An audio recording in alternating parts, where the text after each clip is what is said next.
반갑습니다. 코르트버 흐립 간추린 하이레벨 요리 문단 마스터 26번째 질문입니다. 자, 우리 예수 그리스도에 대한 우리의 믿음, 우리가 사도신경에서 무엇을 믿느냐에 대한 내용을 살펴보고 있습니다. 자, 26번째 질문. 그렇다면 그의 신성이 인성 안에서 변화됩니까? 예수님이 하나님이신데 그 하나님 되심이 예수님의 그 사람 되심, 사람으로 나심 안에서 변화가 됩니까? 라는 질문입니다. 답을 다 함께 읽을까요? 아닙니다. 왜냐하면 신성은 불변하기 때문입니다. 하나님 되심, 신성이라는 그 자체, 신적 본성은 변하지 않는다라는 것입니다. 하나님의 본성, 예수님 안에 있는 예수님이 소유한 하나님의 본성은 변하지 않는다라는 것이죠. 그럼 예수님은 하나님이십니까? 라고 할 때 예수님은 완전한 신성을 소유하신다. 예수님은 창세 전부터 영원부터 삼위일체 하나님이라 하셨습니다. 그죠? 성자 예수님은 영원부터 아들로서 존재하시는 참 하나님이시다. 그러면 지금 우리가 믿는 그 예수님은 하나님으로서 신적 본성을 바라지 않는 모습을 많이 보았지 않느냐. 예수님께서 배도 고프시고 피곤도 하시고 울기도 하시고 그리고 죽기까지 하셨지 않느냐, 고통스러워 하셨지 않느냐라는 것들을 바라볼 때에 예수님께서 참 그의 신성을 소유하시지만 뭐하시다? 동등함을 취하지 않았다. 그래서 사람이 되심으로 말미암아 예수님이 스스로 하나님의 본성을 소유하시지만 하나님과 같지 않는 것을 이야기하셨다. 그 말이 무엇이냐라고 하면 스스로 제한하셨다. 스스로 그 능력을, 그 신적 본성을 제한하셨다. 사람이 되심으로, 그리고 신적 본성으로서 모든 곳에 동시에 존재할 수 있고 시간을 초월하고 공간을 초월할 수 있지만 그러지 않으시고 스스로 제한하셨다. 그런 상황 가운데에서 하나님이시다. 그래서 90% 하나님으로 이 땅에 나신 것이 아니라 100% 하나님이시지만 스스로가 그 하나님의 능력을 제한하셨다라는 것입니다. 자, 27문. 그렇다면 그는 어떻게 사람이 되십니까? 하나님이시라면 신적 본성, 신성을 완벽하게 소유하고 계시다면 그러면 어떻게 사람이 되십니까? 답을 다 함께 읽을까요? 그는 인성을 취하시고 그의 한 인격 안에서 그의 신성과 연합하십니다. 사람의 본성을 취하시고 사람의 본성이 가지고 있는 그 인격 안에서 신성과 연합하신다. 어렵습니다. 그죠? 어렵습니다. 그가 사람의 본성을 취하셨다. 사람의 몸을 입으셨다라는 거죠. 그러나 신성과 인성, 하나님의 본성과 사람의 본성을 소유하시지만 그 한 사람, 한 인격 안에서 그 신성과 신적인 본성과 인간적인 본성이 연합하신다. 구체적으로 한번 보겠습니다. 참 하나님이 어떻게 참 사람이 되십니까? 라고 할 때 우리 두 본성, 하나님 되심과 사람 되심이 어떻게 한 인격 안에 존재하느냐. 우리 칼케돈 신경을 보면 두 본성은 혼합되거나 두 본성이 이렇게 완전히 섞이는 거죠. 그렇죠? 그래서 우리가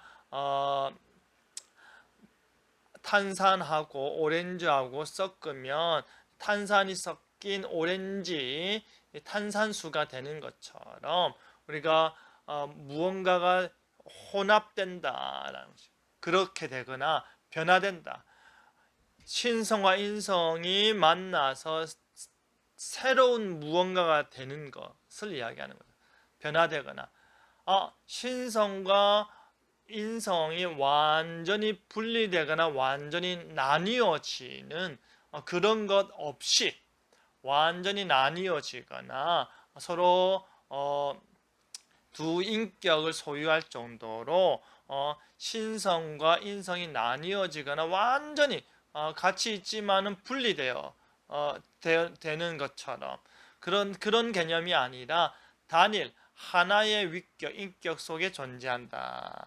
그래서 요 내용은 우리의 이성으로 우리의 지식으로 다 이해할 수 없습니다. 그죠? 성경이 그렇게 말하고 있기 때문에 인간의 최대한의 이성적인 지식적인 이 구조와 우리의 생각 가운데서 예수님은 하나님과 사람으로서의 본성을 가지고 계시지만 그 두 본성이 혼합되거나 변화되거나 나뉘거나 분리되지 않는구나 라고 우리가 생각을 해야 된다. 그렇다면 어떻게 사람이 되십니까? 라고 할 때 왜 되냐? 우리의 구원을 위한 두 본성이에요. 우리의 구원을 위해서 참 하나님이셔야 됐고 참 사람이어야 됐다. 우리의 구원을 위해서 참 사람으로서 율법 아래 오셔서 제된 그 육체들을 위한 제된 존재인 우리를 위하여서 참 사람으로 동등한 위치로 오셔서 우리를 구원하시고 그 하나님의 진노를 감당할 수 있는 능력은 오직 하나님의 능력이어야만 하니까 신적인 본성을 소유한다라는 것이죠. 자, 세 번째, 그는 그의 인성을 하늘로부터 가져왔습니까? 사람이 되셨다면 이 동정녀 마리아를 통하여서 그가 이 땅에 태어났는데 그러면 그 인성 자체가 동정녀 마리아가 아니라 성령으로부터 오는 건 아닙니까? 라는 질문입니다. 다음으로 함께 보겠습니다. 아닙니다. 그는 성령의 사역을 통해 동정녀 마리아로부터 인성을 취하셨습니다. 그래서 그는 형제들인 우리와 모든 면에서 같으시지만 죄는 없으십니다. 성령님의 사역을 통해서, 그죠? 성령님의 사역을 통해서 아직 남자를 알지 못하는 동정녀 마리아로부터 인성을 취하셨지만 모든 면에서 우리와 동등하지고 동일하지만 죄는 없다. 이것이 예수님께서 그의 인성을 취하시는 과정이다. 성령의 사역을 통해서 이 일이 이루어지는 거죠. 왜냐하면 어머니 마리아는 남자를 알지 못하는 상태였기 때문에. 그러나 어머니로부터 인성을 취하셨고 모든 면에서 인성을 취하심에 있어서 모든 면에서 같으시지만 성령의 사역을 통하여 죄는 없으셔. 죄가 없으셔야 구속자로서 메시아로서 사역을 감당할 수 있으니 그렇습니다. 자, 예수님의 동정녀 탄생은 어떤 의미입니까? 참된 인성을 취하기 위함입니다. 참된 인성. 예수님께서 이 마리아를 통하여 인성을 취한다. 두 번째, 아브라함과 다윗의 후손으로 오사 구약의 예언을 성취한다. 예수님께서 아브라함과 다윗의 후손으로 오셔서 참 사람으로서 구약의 예언을 성취한다. 여자의 후손으로 오신 거죠. 세 번째, 우리를 향한 영적 중생에 대한 표징이다. 우리가 어떻게 거듭날 수 있는지, 우리가 어떻게 하나님의 자녀가 될 수 있는지, 어떻게 구원받을 수 있는지 그가 이 동정녀 탄생을 통하여서 이 모든 것들을 우리에게 보여준다라는 것입니다. 자, 팁 보겠습니다. 성육신. 예수님이 마리아의 살과 피를 취하시며 사람이 되실 때 역사하신 분은 성령님입니다. 성령 하나님의 신적인 역사가 아니라면 창조주는 피조물이 될 수 없었을 것입니다. 그렇죠. 그래서 성령으로 잉태되어 동정녀 마리아에게 나시고 이 두 가지 요소가 참으로 중요하다 했습니다. 우리 하나님은 피조물이 되시는 하나님, 죽을 수 있는 하나님입니다. 이것이 우리 신앙의 자랑거리요 다른 신들과 비교할 수 없는 주님의 우월성입니다. 예수님께서 진실로 우리의 하나님이 되셔서 우리를 위하여 죽기 위하여 몸을 취하셨다. 그것이 우리의 신앙 고백이다라는 것이죠. 그래서 우리가 사도신경에서 성령과 동정녀 마리아를 통한 예수님의 나심은 그의 신성과 인성을 이야기하는 것입니다. 나의 고백 다 함께 읽겠습니다. 나는 참 하나님이요 참 사람이신 예수님 믿습니다. 예수님은 참 하나님이요 참 사람이다. 그 참 하나님이며 참 사람이신 예수님께서 우리의 구원자이시다라는 것입니다. 코르스퍼 크레이브 간추는 할리버 여러분의 마스터 오늘 여기서 마치겠습니다. 다음 주에 뵙겠습니다.